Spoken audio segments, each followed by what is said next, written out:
Leading, supporting, collaborating. Welcome to the Online Lounge, Network Cork's podcast series. Hi, and welcome to Network Cork's Online Lounge podcast mini-series on sustainability, coming to you from M5 Sound Studio here in Cork. I'm your host, Orla McAndrew, and my hope for this mini-series is that each of our guests will share with us what sustainability means to them and also give us some tips and advice on how we might lead more sustainable, fulfilled lives. I myself am a wedding and event caterer, and I offer couples all over Ireland the opportunity to say I do to zero waste weddings. Together we can rescue upwards of 250 kilograms of perfectly good food and create something truly magical for their friends and family. My hope in the future is that at least 50% of my customers will opt for this, and together we can show more and more people just what can be done with a little love and a lot of effort.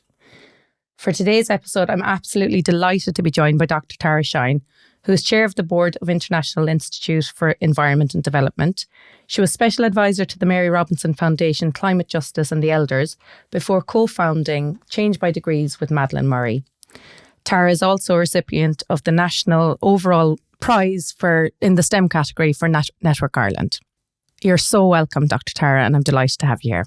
Thank you, Orla. Delighted to be here. I'd love to know what sparked your initial interest in sustainability over 20 years ago, and what was the education path that you took? So it's probably more than 20 years ago if I give away my age. But back when I was a teenager in the 80s, I think was when I really started to come to sustainability. I don't even think we called it that then, but I was interested in animal rights. I was interested in, the planet and nature. I set up the first green team in my school, and we did that first ever kind of weighing of the bins and first discussions on recycling before there were even really recycling facilities in Ireland. And it grew from that. So when I was doing my Leaving Cert, I was like, what do I want to do next? And none of the kind of courses anyone was putting in front of me were exactly right. Mm-hmm. And then I found one called Environmental Science in Northern Ireland. No one wanted me to go to Northern Ireland in the 90s. I'm from Kilkenny, and that was not a thing that Kilkenny people did. But once I found the course that was for me, even though it was far from home and in the part of Ireland I didn't know, that was the stepping stone to everything really. And so ever since I have worked on my passion, so in something to do with environment, sustainability or climate ever since. You're very lucky to have had that knowledge from a young age of what sparked your interest, and to have been able to follow that as well. That's a wonderful thing. Yeah, and I think that's advice I still give out to everybody. When people are thinking about what career do I want or what advice do I give to my kids or whatever, I think it is definitely to study or work at what you're interested in and you love, and your career path will follow from that, rather than thinking, where do I want to be at the end of all of this? Such good advice. And then trying to figure out how to get there, because that's not how it works. No. There's lots of luck and lots of grasping of opportunities that happens as part of, growing up and developing a career. So following what you love, I think, is the best way forward. Such wonderful advice, and especially for all those kids out there right now doing their Leaving Cert. Mm-hmm. It's wonderful. So this is a really broad question, but what does the word sustainability actually mean to you? So to me, that means making things better in lots of different ways. So ultimately, sustainability is around being a good ancestor. So it's about living every single day knowing that there's people coming after you, and those people might be coming after you next week or in 100 years, but it's about only using our fair share of things now so that there is enough for those that come afterwards. And it's also about it's not just about being a greenie. That's really important to me. It's not just about, getting out of bed thinking about saving the planet. I don't. I get out of bed thinking about, how do I feel? How are my kids? What do I have to do today? The same things as everybody else. Mm-hmm. So it is more. It's about quality of life. It's about well-being. It's about housing. It's about access to education. It's about human rights. It is around that kind of the society that we want to live in now, and the society we want to pass on to future generations. And I think that's a much more appealing definition of sustainability than just thinking it's about a narrow green agenda. I absolutely love that answer. And actually, you gave me a very similar answer a couple of years back. I reached out to you guys about a packaging solution that I was talking about. And I remember at the time I was really quite burnt out in my business, and I was really trying to build everything. And you directly said to me, sustainability is about creating a life that works for you and your family. And that had huge impact on me. And almost immediately after that, I sat down, took note, took stock, and changed the way I did everything. And actually, my entire business model is built around sustainability for me and my family. So now I only work every kind of second, third weekend. And actually, all of that stemmed from a conversation with you that you will have completely forgotten. Exactly. But imagine the impact you're making. If that was just one little conversation with me many years ago, everyone you reach out and touch and give that explanation to, I think there's huge permission in it. So thank you. Oh, that's just, but that's also so great for me to hear, because you plow on singing your song and you don't know always that you have an impact. And I think what you say, it's a really good example. You needed sustainability for your family. So knowing, and it's a lesson I've learned the hard way, knowing when to say no to things. Because if you have more energy, then you're better at your work. You'll be more creative. You'll think of your next great idea. It's such good advice to share. And again, that led you to this pathway of creating a business that is 100% sustainable. But it started off with you yourself. Exactly that. I would really cool. I never would have got here only for that. So I'm really grateful to you. And that's why I had to have you on today as well. Thank you. So we're going to assume that many of our listeners are still in the dark about global initiatives to tackle climate change. Can you tell us a little bit about what the UN's Sustainable Development Goals are, the SDGs, and how you use them to affect change across the industries such as An Post, the Taoiseach's office, Musgraves, for example? Yeah. So again, there is a lot that has happened over the last few decades around setting out an international agenda for sustainability. And actually a big year was 2015. And in 2015, I was still doing my international work with the Mary Robinson Foundation Climate Justice. And at that stage, we were working for two things, and they were both operating kind of hand in hand in the lead up to that year. One was to get the Paris Agreement on climate change.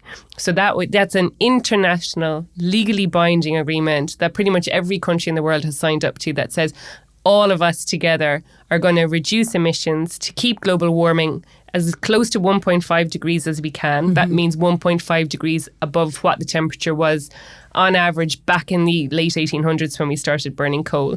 Anything above 1.5 gets dangerous, risky, and very difficult for human beings to live with. So we said we're going to try and do that, and that means that we're going to try and reduce our emissions to zero or as close to zero as possible by 2050. The whole world signed up to that international legally binding agreement. So that's important, because when you have an international law like that, it means then that Ireland develops a climate law, which we translate into a climate plan, which we then implement, which affects all of our lives. And in that same year, we also created something called the Sustainable Development Goals. And they're the world's best plan for a better future. They look at society, they look at peace and justice, they look at access to food, the future of industry, decent work, human rights, climate action, biodiversity, everything joined together. And most countries in the world, nearly every country in the world, but also every major corporation in the world, every big city in the world has signed up to delivering on these goals by 2030. Now, we may not achieve them in full, but they give this direction of travel, and they show that you can't just work on climate change in isolation to working on gender equality. You can't work on diversity and inclusion and not think about what that means in terms of the future of work and jobs. All of these things are interconnected. And when we work on them together, we're going to make progress. And really importantly to know, because people always say to me, what about China? What about Russia? Every country in the world has signed up to these. So we might be moving at slightly different paces, but the direction of travel everybody has agreed to is for a more sustainable future. Which is comforting. And it's wonderful to have those in place. I'd like to ask you about what are some of the methodologies you use, and which of the particular SDGs do you concentrate on when you're going into companies and trying to assist them with their sustainability efforts? Yeah, so as you mentioned, we worked with different private companies, with the public sector, with government departments in Change by Degrees. And many of them have already started to kind of map their business and their business aspirations in terms of sustainability to those international sustainable development goals. So if you're looking through sustainability policies for companies or cities, you'll see that they're often benchmarked against some of the SDGs, the Sustainable Development Goals. So companies say, these are the ones that we most contribute to directly as part of this global effort. And that's really good because it helps you to see where you're going. But any company can do it. Like Change by Degrees is tiny, and we've mapped ourselves to the SDGs. And I know that the way we contribute to that big vision is through SDG 4 on quality education, because that's what we're all about, engaging people, communicating with them, building up their knowledge and skills to weave sustainability into their job every day. And the other one is 17, which is about partnership for the goals. So the way that we reach more people with our message and with our education and engagement is by partnering with businesses, with the public sector, with everyone, with communities, to try and reach more people. And then every audience is different. So we don't go in and say, here's a plan for how you do this, regardless of what company it is or regardless of the audience. We're always led by who are we talking to? What is your business? What is your job? It might be. And then we need to then really work at tailoring and targeting what we have in our message. To those different contexts. So yes, there's like proprietary methodologies that we have. There's ways of doing things, but again, it works best when you tailor it to the situation. So it's very bespoke to whoever you're working with, which makes absolute sense. Yeah, obviously. and then but we also have new products which help us to reach scale. So we now have, for example, a 9-lesson online e-learning course, which all employees in a company can do. Because I think what we've got wrong for too long is the highest level in the corporate sets some kind of a net zero goal or a sustainability goal. And doesn't trickle down. And it doesn't trickle down. Nobody else's job has changed. So you're still going to your job doing the same thing, yet the CEO told you he's transformed the business with a 2040 net zero goal. And you're like, well, nothing is changing. Got to do with me? Yeah. What's it got to do with me? So our employee engagement and now this e-learning course help every single employee, whether they're working on a site or in an office or on the shop floor, to understand what sustainability is, what it means to them in their own lives, and what it means to the business, and how they can be part of something positive around, making their job and their life more sustainable. Which is ultimately going to be more effective overall. And actually that covers the next question I had, but I'll just ask it in case there's anything else that you want to add to it. Is what impact would you say onboarding staff can have on a company's overall achievement of more sustainable practice? You've kind of answered it there. Yeah, no, I think there is more to say on that, because I think companies tend to think about sustainability in terms of wastewater and energy. They're not thinking about it in terms of their people. Yet, in fact, people are more likely to take a job in a company that has a clear purpose around sustainability. Employees are more likely to stay with, so you're going to be more likely to retain your staff if you show that you have a commitment to sustainability and you're delivering on it. It's not just a whole lot of papers and plans, it's actually actions and commitments that your employees can see and be part of. So I think it is really important, though, at the same time, to build skills within your team to help people to weave sustainability into their job. Not everybody learnt about this in school. For any of us who are 30, 40, 50, 60, 70, this is stuff we need to upskill on in work. And it's also a really fast evolving area. So it's going to be a constantly developing area of skill building for businesses. So, really focusing in on how are you going to build the skills in your business for people to change their jobs and do their jobs differently to help the company achieve its sustainability goals is one of those trends of the future. And it won't just be, sending people back to college to retrain. No, they'll need to do that in their job because it's going to be part of everybody's job. Yeah, love that. Do you ever feel dismayed by people's disengagement from their personal accountability, or would you consider that responsibility lies with government bodies as opposed to individuals? Yeah, this is a biggie. So how do you get to systemic change? So we have to change the whole system. So you definitely need leadership by government, leadership by big corporate businesses within all of that, because they're ultimately responsible for the bulk of emissions. But the Intergovernmental Panel on Climate Change, in its latest report, found that 40 to 70% of the emissions reductions we need to achieve by 2050 will come from behaviour change. Because you do have behaviours, whether you're a CEO or a mum working from home. Yeah, it's our collective behaviours around buying, consuming, wasting, travelling that are causing climate change. So we need both, is the simple answer. But government responds to what citizens want. So politicians do what they feel there's demand for from the public. And politicians also listen to business. So the more that we can grow a groundswell of demand for climate action and sustainability from the bottom up, the more license to be brave and take risks it gives to the decision makers in government.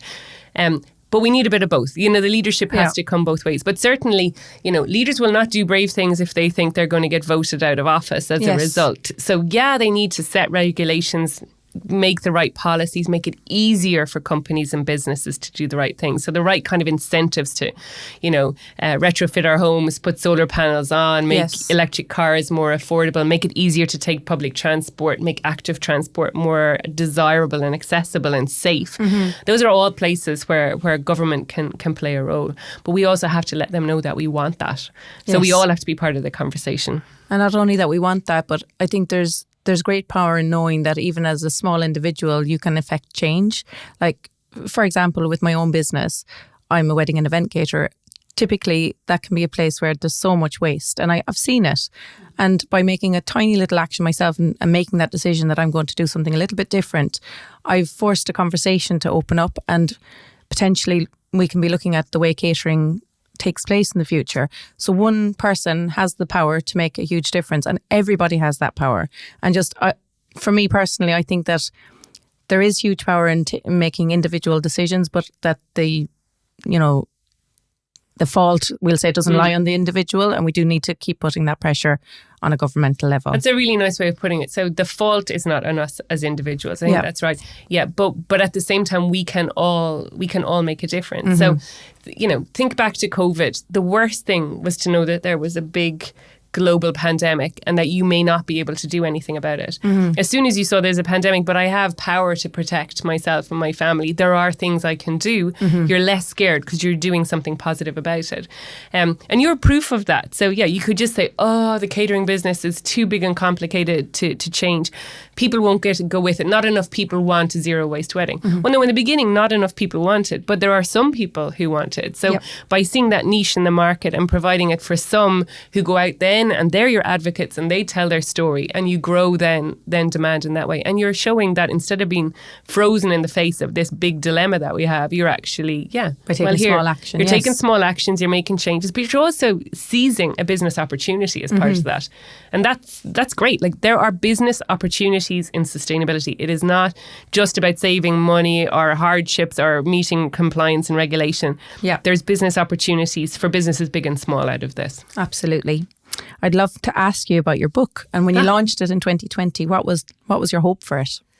Yeah, so after I'd worked like almost 25 years at the international level, right? So it's really powerful, I guess. You create international agreements that then change the actions that governments right around the world take. But it takes an awful long time for that to trickle down to your neighbours on your street and your friends. And I'd also worked a lot advising governments on what they needed to do. And they kept saying, look, we know we need to do it, but we don't have the support of the public. And I thought, And at the same time, in every talk I ever gave, even if it was to groups of CEOs or like international leaders, the questions they always had, no matter how senior they were all about what they could do in their own lives. So they maybe ask you about your business, but they still had a burning question around food waste in my home, or how should I heat my home, or something like that. So I thought, right, as part of trying to grow this movement of people who are engaging in the conversation around sustainability, I'm going to write a book which is for everyone, which is just about things you can do in your own life. So the book is How to Save Your Planet One Object at a Time. And it's about everyday objects that are in your kitchen, your sitting room, your garden shed, the kids' toy box, and your gym bag, right? So everyday things. And it's like, what's the environmental story of this object? And what choices do you have? And what could you do differently? And some of those things you can do differently, most of them actually cost you no money. They're changes of habit. They're looking at things from a slightly different perspective. But they're things that everybody can do. And I don't just want people to do them. I want people to try them out and talk about them. So I tried this and it was great. I loved it because it made my life better. It saved me time. It saved me money, whatever it might be. But it's the act of talking about it that's the power, because people listen to their friends. They listen to the people they trust. And so if you change something and tell something about it, you will be way more influential than me. Yeah. Absolutely. But the very fact that book exists, it's kind of, once you open the pages at all, it starts you thinking about things a little bit differently. And I think that's what needs to happen, A. And B, when we're given that opportunity and you see one thing in a different way, you start seeing everything in a different way. And for me, sustainability, or thinking about the world that we live in, it's like you open a an Aladdin's cave, and once you dive in, you're constantly digging and finding more and more ways. And one of the things that I found as well is when you're kind of in this space or you're talking about sustainability, there can be a lot of fear because nobody's perfect. Nobody's perfect. Nobody lives a perfect life or a perfectly sustainable life. But I think every effort that we make and everything that we learn to change or switch out is powerful. So I think that there shouldn't be any fear around talking about what you are doing, you know, in case you're caught out not doing something else, because we're all only learning and we can all only know so much. But the fact that this book exists and it's speaking to everybody about what we can actually do is a really powerful thing. And it's a brilliant book. Absolutely love it. The thing I loved most was when it got launched. I think I did an interview for the Times in the UK, and they said it was an unpreachy book. And I was like, yes. Exactly. Yeah, that's what I want to be, an unpreachy book. But where you find something to do and you're like, that was good. Okay, give me another thing to do. So again, perfection is a bully. Madeleine always says that. It's not about being no one is perfect, right? So we can get over that. Our very act of living on planet Earth has an impact. So we can't be perfect. It is just about seeing what can you change, what's in your power within your home life, where you volunteer, at your job, if you lead a business, if you work in a business, there's always something you can do. And then it feels good. Like, so yeah, you took one step with your business and then makes you want to take another. And, you know, and like that, one of your clients really enjoyed having a zero waste wedding, so they recommend it to another. And that's how we change things. Yes. It's all about human relationships. Yeah. Like if we're going to change human behaviour, it will come from changing human relationships. 100%.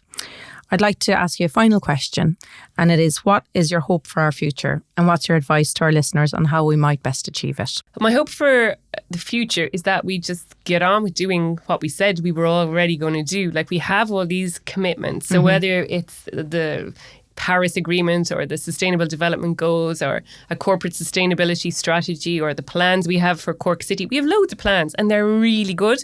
It is just about getting on with them. It's about stopping spending money on the things that make the problem worse and starting spending money on the things that are going to make them better. Yep. And that's everything. It's people are going to spend money on a wedding.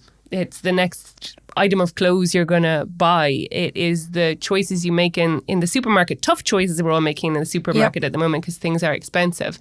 So it's all of those. It's about all of those things. So we have a kind of a picture.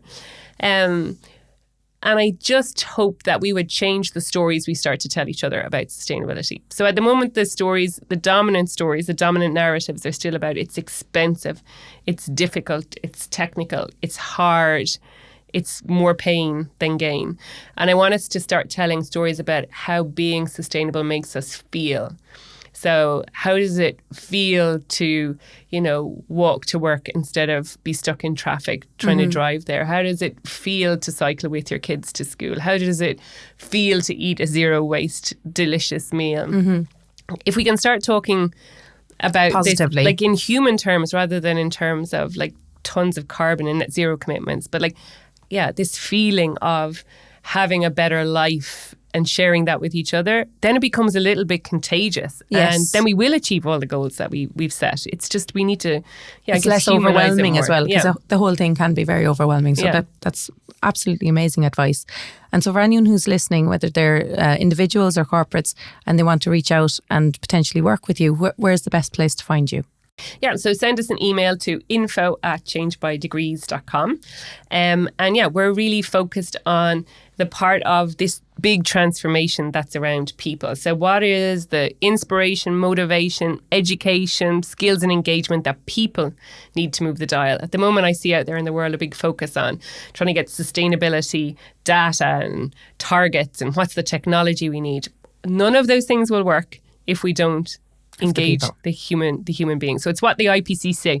40 to 70% of that effort we need to make comes from human behaviour. So we need people plus tech and people plus good data in order to make the change. So yeah, if you want to work with your people to deliver sustainability, give us a shout. Wonderful. Definitely. I want to say thank you so much, Dr. Tara, for coming and joining us today. Thank you to Coco and team here at M5 Sound Studio, and thank you also to Network Cork for allowing us to host this mini-series. If you've enjoyed listening, please like and review and help us to grow and build our brand as well. Thank you.